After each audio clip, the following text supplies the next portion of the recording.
Speaker. Mr. Speaker, the right to vote is under attack.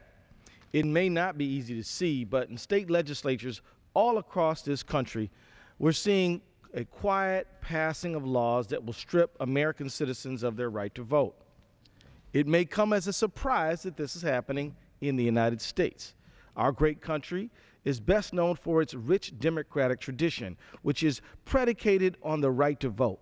And this right to vote has been expanding over time, not retracting. Throughout our history, brave men and women have fought and died for the right, and it has been denied to too many Americans for too long. Since its founding, the United States has been on a course toward enfranchisement, not disenfranchisement.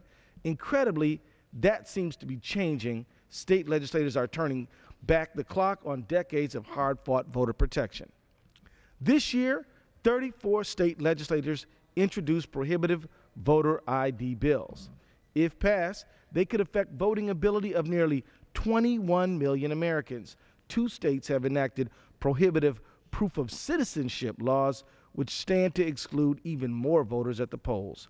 13 states are working to make it harder to register to vote, and 9 are working to reduce early voting and absentee voting. These laws add up to the greatest attack on voting rights since the Jim Crow era.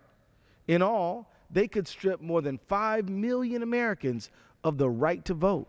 That figure alone is half the margin of victory from the 2000 presidential election. Congress must act.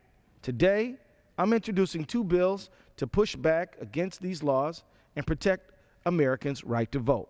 The first bill, the Voter Access Protection Act, will ensure that no American citizen is denied the right to vote because they don't have a photo ID on Election Day. The second bill, the Same-Day Registration Act, will allow Americans to register to vote on the same day they cast their ballot. No American citizen should be turned back at polls because they didn't register weeks or months in advance. These bills will help ensure that all Americans are able to exercise their fundamental rights in federal elections. If you truly believe in democracy, you should be doing everything you can to increase the enfranchisement of American citizens, not taking it away. I urge all of my colleagues to support this critical and patriotic legislation. I yield back. The gentleman yields back.